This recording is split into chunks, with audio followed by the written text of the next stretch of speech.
Notre paroisse invisible, traçons sur nous le signe de la croix, car c'est Dieu qui nous rassemble, au nom du Père, du Fils et du Saint-Esprit. Amen. Prions pour nos frères et sœurs malades.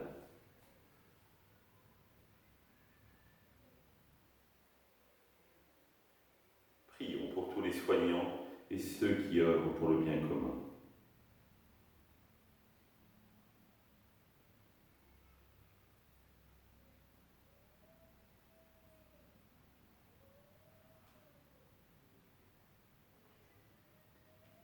Prions pour tous ceux qui sont dans la solitude, l'angoisse, pour que l'Esprit Saint vienne les visiter.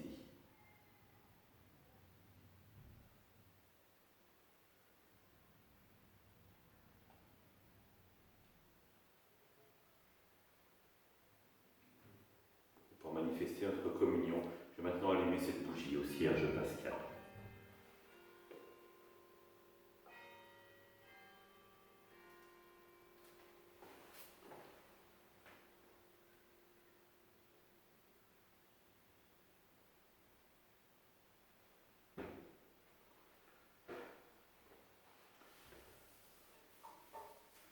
Dans l'évangile de Matthieu. En ce temps-là, la mère de Jacques et de Jean, fils de Zébédée, s'approcha de Jésus avec ses fils Jacques et Jean, et elle se prosterna pour lui faire une demande.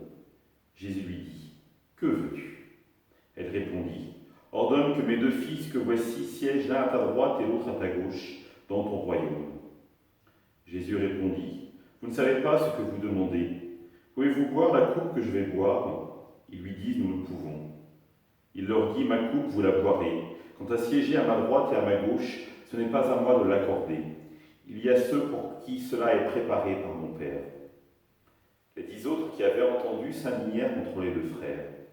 Jésus les appela et dit : « Vous le savez, les chefs des nations les commandent en maître, et les grands font sortir leur pouvoir. Parmi vous, il ne devra pas en être ainsi. Celui qui veut devenir grand parmi vous sera votre serviteur, et celui qui veut être parmi vous le premier sera votre esclave. Ainsi, le Fils de l'homme n'est pas venu pour être servi, mais pour servir, et donner sa vie en rançon pour la multitude. » Acclamons la parole de Dieu. Louange à toi, Seigneur Jésus. Cette mère est admirable. Elle va demander ce qui lui tient le plus au fond du cœur pour ses enfants. Et ce n'est pas pour aujourd'hui et maintenant, c'est pour plus tard. Ordonne qu'ils siègent l'un à ta droite et l'autre à ta gauche dans le royaume. Je ne sais pas si vous, comme parents, vous avez déjà eu ce désir que votre enfant soit sauvé et qu'il fasse l'expérience du Christ ressuscité. Souvent, en préparation de baptême, quand je demande aux personnes pourquoi ils veulent faire baptiser leur enfant, la réponse la plus souvent qui revient est « pour les valeurs chrétiennes ». Or, un christianisme, ce n'est pas des valeurs, c'est une appartenance au Christ. Ce que le prêtre attend comme réponse de tout son cœur est « je veux que mon enfant devienne un saint ». Et honnêtement, je ne l'ai pas entendu souvent. Et pourtant, c'est à cela que nous sommes appelés. Et c'est le désir de cette mère, finalement, formulé autrement, oui, je veux qu'il vive la sainteté de Dieu. Est-ce que nous faisons cette demande dans nos prières pour nos enfants? Qu'ils deviennent des saints, qu'ils soient touchés par la grâce et l'amour de Dieu? Pas forcément. Et pourtant, la mère de Jacques et Jean, les fils de Zébédée, elle va à l'essentiel.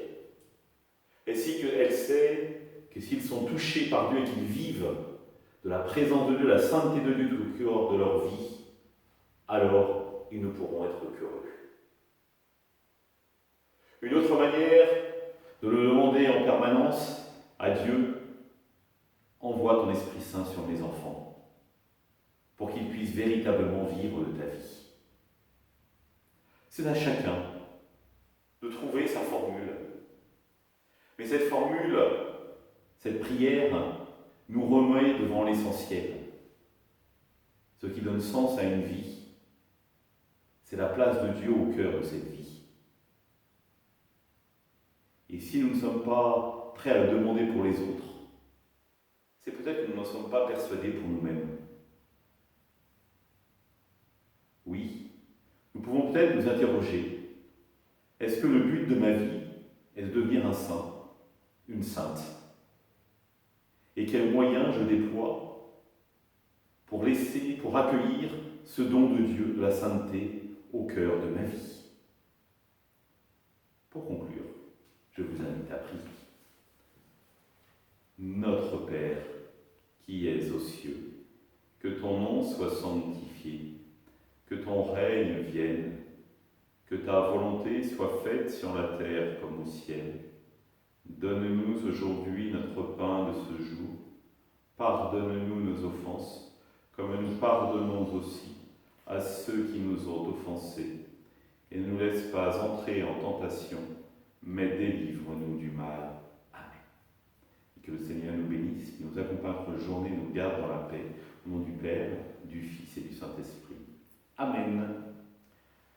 Je vous rappelle que ce soir, il y a la veillée de louange à 20h30 à l'église de la Chapelle. À lundi.